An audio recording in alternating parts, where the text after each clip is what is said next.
नुकतेच आपल्या राज्याचे उपमुख्यमंत्री अजितदादा पवार हे आपल्यातून अचानक निघून गेले आहे. ही अत्यंत दुःखदायक, मनाला वेदणारी बातमी आहे. आता इथून पुढे आपल्या सर्वांचे लाडके दादा आता आपल्या चॅनलवर, इथून पुढे न्यूज चॅनलवर दिसणार नाहीत. त्यांच्या व्यक्तित्वातील मिश्किलपणा, भाषणामध्ये बोलता बोलता सर्वांना हसवून जाणारे, सर्वसामान्य लोकांना आपलेसे करणारे, छोट्यातील छोट्या लोकांचे प्रश्न सोडवणारे दादा यांची आपल्यातून अचानक एक्झिट ही गोष्ट अजूनही मन स्वीकारत नाहीये. जी चांगली लोक असतात त्यांचा मृत्यू लवकर का होतो? मनुष्याचा जन्म होण्यापूर्वी त्या लोकांच्या कोणत्या 5 गोष्टी आहे ज्या त्यांच्या भाग्यात लिहिल्या जातात आणि नंतर ते भाग्य कोणीही बदलू शकत नाही, स्वतः देवसुद्धा हे भाग्य बदलू शकत नाही. पूर्वीचे लोक त्यांचे पूर्ण आयुष्य म्हणजेच मानवाचे निराधार्ती केलेले जितकं वय आहे ते वय पूर्ण जगायचे. म्हणजेच पूर्वी लोक 100 वर्ष किंवा त्यापेक्षा अधिक वर्ष जीवन जगायचे. परंतु आता परिस्थिती बदलली आहे. आता लोक 70 ते 80 किंवा त्यापेक्षाही कमी आयुष्य जगतात. आणि हे सुद्धा आपण पाहिलं असेल की जे लोक चांगले असतात त्यांचा मृत्यू लवकरच होतो. मित्रांनो, तुम्ही इतर लोकांकडून किंवा तुमच्या कुटुंबातील वडीलधाऱ्या माणसांकडून हे ऐकलं असेल की चांगल्या माणसांना देव त्यांच्याजवळ लवकरच बोलावून घेतो. परंतु तुम्हाला हे माहीत आहे का की असं का घडत असतं? शेवटी यामागचं कारण काय आहे? चांगली लोक वाईट लोकांच्या तुलनेत कमी आयुष्य का जगतात? तर मित्रांनो, आपण हा मुद्दा चांगल्या प्रकारे समजून घेऊया. तुम्ही खूप साऱ्या लोकांच्या तोंडून हे ऐकलं असेल की तो चांगला माणूस होता आणि म्हणूनच देवाने त्याला लवकरच बोलावलेलं आहे. जर तो वाईट, दुष्ट माणूस असता तर इतक्या लवकर देवाकडे गेलाच नसता. अनेक ग्रंथांमध्ये या विषयाचे वर्णन केलेले आहे. त्याच ग्रंथाच्या आधारे मी तुम्हाला माहिती देणार आहे की चांगल्या माणसांचा मृत्यू लवकरच का होतो. श्री भगवद्गीतेमध्ये भगवान श्रीकृष्ण म्हणतात की ज्यांचा जन्म झाला आहे त्यांचा एक ना एक दिवस मृत्यू हा निश्चितच आहे. जो जन्म घेतो तो एक दिवस नक्कीच मरतो. हे कटू सत्य आहे आणि प्रत्येक मनुष्याच्या भाग्यामध्ये या 5 गोष्टी तो जन्माला यायच्या अगोदरपासूनच निर्धारित केलेल्या असतात. ज्यामध्ये पहिली गोष्ट आहे ती म्हणजे मनुष्याचे जन्म कधी, केव्हा आणि कोणाच्या घरी होणार आहे. मित्रांनो, हे आपल्या हातात नाही की आपण जन्म आपल्या इच्छेनुसार घ्यावा. जर असं असतं तर प्रत्येकाने श्रीमंताच्या घरी जन्म घेतला असता. ही तर भाग्याची गोष्ट आहे आणि या भाग्याच्या मागे कर्म जोडले गेलेले आहे. त्याच कर्माच्या आधारे आपलं भाग्य बनत असतं.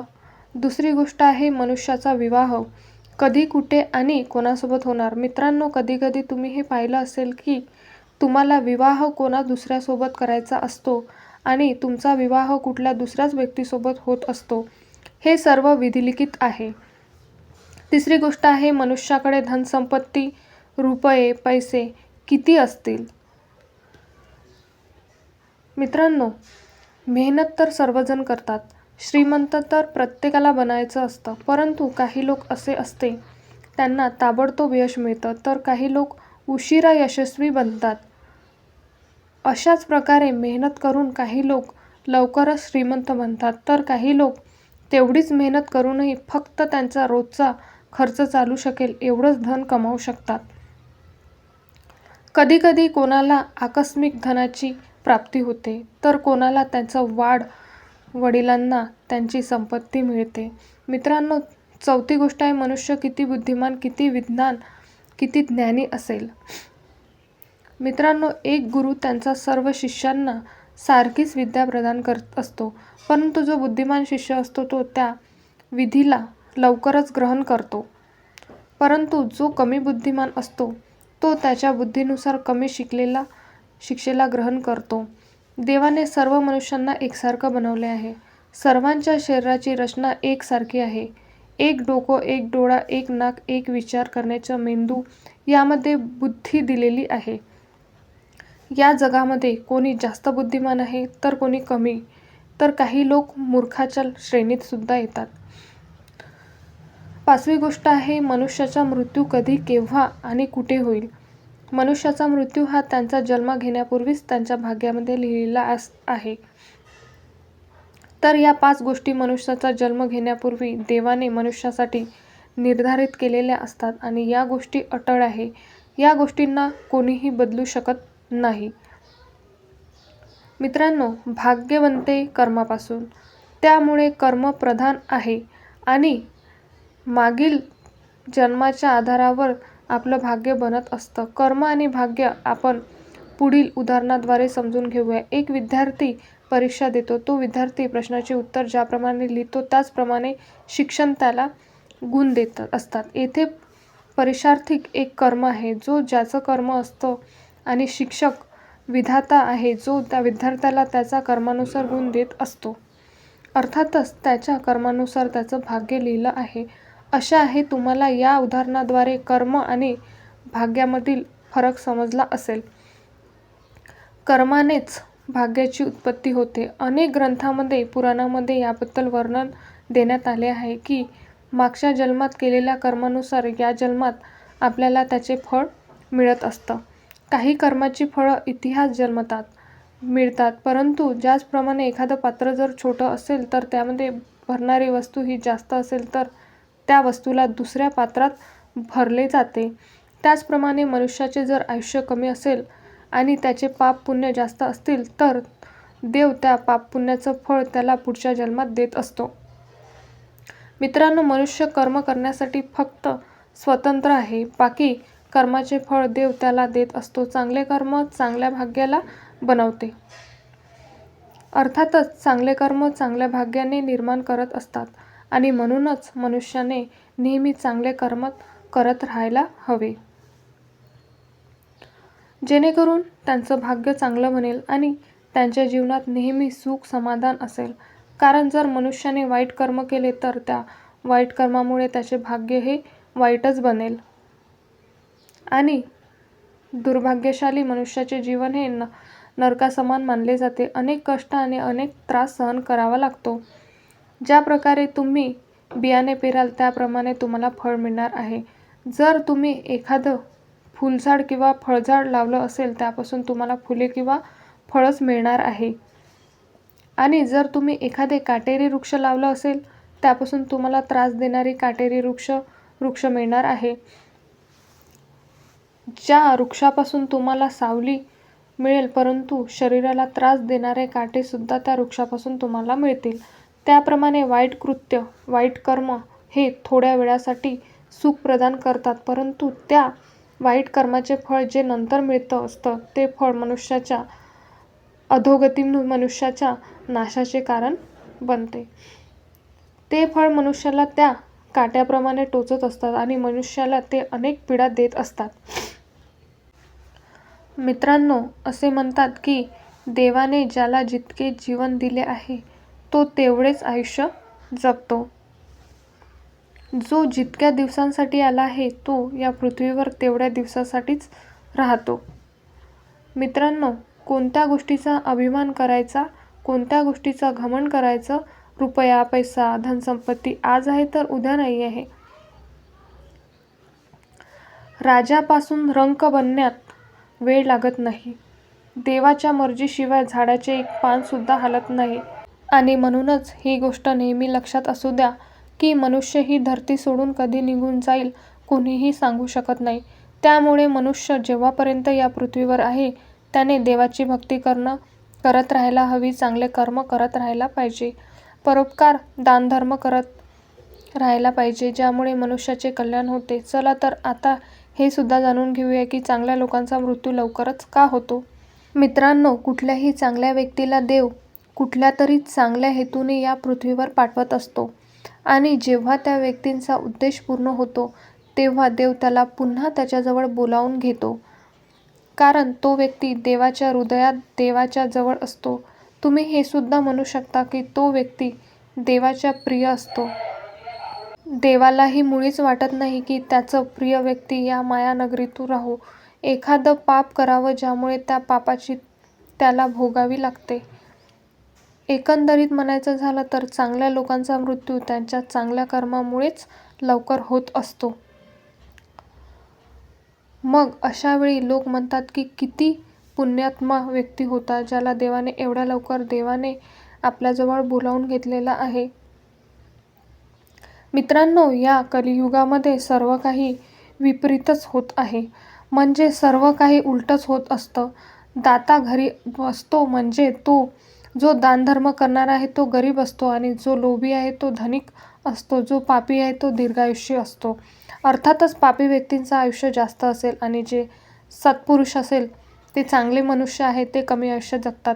मित्रांनो, कलियुगाचे हे सर्व लक्षणं सांगण्यात आले आहे. जे लोक असे म्हणतात की मनुष्य मेल्यानंतर रिकाम्या हाताने जातो, तर ते सत्य नाही. मनुष्य मेल्यानंतर त्याच्यासोबत या 3 गोष्टी घेऊन जातो. पहिली गोष्ट आहे मनुष्याचे कर्म, दुसरी आहे त्याची स्मृती, आणि तिसरी आहे त्याची जागृती. या 3 गोष्टी मनुष्य मेल्यानंतर सुद्धा त्याच्यासोबत घेऊन जातो. एखाद्या चांगला मनुष्य मेल्यानंतर आपण असे नेहमी म्हणतो की हा तर खूप चांगला मनुष्य होता, याने कधीही कोणाला त्रास दिला नाही, कधीच कोणाला फसवलं नाही, तरीसुद्धा देवाने त्या मनुष्याला लवकर बोलावून घेतलं आहे. याचं कारण काय? परंतु मित्रांनो, तुम्ही कथामध्ये ऐकलं असेल की जेव्हा ऋषीमुनी कुठल्या देवावर किंवा अप्सरावर क्रोधित व्हायचे, तेव्हा त्यांना या पृथ्वीवर जन्म घेण्याचा शाप द्यायचे, आणि ज्याला कोणाला हा शाप मिळायचा तो भीतीने थरथरायचा. जो कोणी असेल तो ऋषीमुनीचा क्षमा मागायची, त्यांची विनंती करायची की हे महात्मा, मला इतका मोठा शाप देऊ नको, मला इतकं कठीण दंड देऊ नको. मित्रांनो, हे मृत्यूलोक या पूर्ण ब्रह्मांडात सर्वात चांगली जागा नाही किंवा सर्वात वाईटही जागा नाही. हे मृत्यूलोक अशी भयानक जागा आहे जिथे दंड भोगण्यासाठी देवांना किंवा अप्सरांना पाठवले जात होते. या मृत्यूलेखात असे प्राणी जन्म घेऊन त्यांच्या कर्माचे फळ भोगत असतात किंवा पुढच्या जन्मासाठी पुन्हा नवीन कर्म करत असतात, ज्यांचे फळ त्यांना यमलोकात आणि पुढच्या जन्मात मिळत असते. मित्रांनो, सर्व प्राण्यांमध्ये मनुष्याच्या शरीराला श्रेष्ठ मानले गेले आहे, कारण मनुष्याच्या शरीराला मोक्षाचे द्वार म्हटले गेलेले आहे. पूर्ण सृष्टीमध्ये मनुष्याचे शरीर एक असं शरीर आहे ज्याद्वारे मोक्ष प्राप्ती केली जाऊ शकते. आणि मित्रांनो, मोक्षाची प्राप्ती कशी होणार? तर मोक्ष प्राप्त करण्यासाठी तुम्हाला या जगाचे पालन करतात, ज्याचा कधीही अंत नाही, ज्यामध्ये हा पूर्ण ब्रह्मांड समावलेला आहे, अशा श्रीहरी विष्णूची भक्ती करून आपण मोक्षप्राप्ती करू शकतो. ज्याचे नामस्मरण करून, भजन कीर्तन करून आपण मोक्षाची प्राप्ती करू शकतो. भगवान विष्णू हे खूप कृपाळू आहेत. ज्यांच्या शरीरात जो कोणीही जातो तो या जन्मी मृत्यूच्या चक्रातून मुक्त होतो, आणि अशा मनुष्याला या पृथ्वीवर पुन्हा जन्म घ्यावा लागत नाही. त्यामुळे जर मनुष्याला मोक्षाची प्राप्ती करायची असेल तर देवाची भक्ती करून, दानधर्म करून, पुण्य प्राप्त करून मोक्ष प्राप्त केलं जाऊ शकते. तर मनुष्याला पुन्हा जन्म घ्यावा लागत नाही. 84 लक्ष योनीमधून सारखा प्रवास करावा लागेल, पुन्हा जन्म घ्यावा लागेल, पुन्हा त्यांचा मृत्यू होईल, पुन्हा त्याला जन्म घ्यावा लागेल, पुन्हा त्याचा मृत्यू होईल. असं चक्र कायमस्वरूपी चालू राहणार नाही. जन्माला आल्यावर त्याच्या कर्माची फळं त्याला भोगावी लागणार, अनेक राजसंकट त्यांना सहन करावी लागणार. मित्रांनो, हे पृथ्वीलोक कर्मभूमी आहे. प्रत्येकाच्या कर्मानुसार त्याला पुढचा प्रवास करायचा असतो. आपण जेव्हा या पृथ्वीलोकावर जन्म घेतो तेव्हा या पृथ्वीलोकावरची माया आपल्या तिच्याकडे आकर्षित करून घेते, आणि आपण या जगावर येथील माणसावर प्रेम करू लागतो. जेव्हा कधी आपण माणूस आपल्याला सोडून निघून जातो तेव्हा आपल्याला खूप दुःख होतं. परंतु गरुड पुराणात वर्णन मिळते की ज्यांचा मृत्यू होतो त्याचा आत्मा मृत शरीराला सोडून यमलोकात पोहोचतो. त्यासाठी देवदूत येतात. परंतु जर कोणी पापी मनुष्य असेल, ज्यांचे पृथ्वीवर खूपच पाप केले असेल, त्याने अन्य लोकांना खूप सतावलं असेल, तर पुढच्या जन्मात त्याला जास्त आयुष्य दिलं जातं, कारण जेणेकरून तो त्यांच्या पापाचे फळ त्याच्या पूर्ण आयुष्य भोगू शकेल. मित्रांनो, खूप सारी अशी लोकं असतात जी त्यांच्या आयुष्यापेक्षा जास्त आयुष्य जगतात. त्यांचे शरीर पूर्ण सुकून जाते, शरीरामध्ये फक्त हाडाचा सापळा दिसू लागतो. घरातील माणसेसुद्धा त्यांची साथ देत नाही, कोणी त्याला पाहण्यासाठी सुद्धा विचारत नाही. अंथरुणावर पडून मलमूत्र त्याग करत असतो, उठता येत नाही, शरीर काम करत नाही. अवस्था अशी होते की ते लोक देवाला एक प्रार्थना करत असतात, हे प्रभू, आता जीवन आणखी जगता येत नाही, आता हे दुःख सहन होत नाही, आता आमच्यावर कृपा करा, आम्हाला मृत्यू द्या. परंतु मित्रांनो, त्या लोकांना देवसुद्धा सहजासहजी मृत्यू मिळत नाही. त्या व्यक्तींची सख्खी माणसंसुद्धा हेच विचार करत असतात की या व्यक्तीसाठी आता मृत्यू योग्य पर्याय आहे. घरातील लोक म्हणून लागतात की माहीत नाही हा म्हातारा कधी मरणार आहे. अशा प्रकारे इतके जास्त त्रास आयुष्यात त्यांना सहन करावे लागतात. परंतु जे पुण्यवान असतात त्यांना कमी आयुष्य मिळतं, जेणेकरून ते या पृथ्वीलोकावर जेव्हापर्यंत राहतील तेव्हापर्यंत सुखाने त्यांचे जीवन व्यतीत करतील आणि त्यांचे पुण्यकर्म करत राहतील आणि त्यांचा जन्माला येण्याचा उद्देश पूर्ण केल्यानंतर पुन्हा ते देवाजवळ परत जातात. आणि मित्रांनो, आपण हाच विचार करत असतो की चांगल्या व्यक्तीला देव जास्त आयुष्य का देत नाही.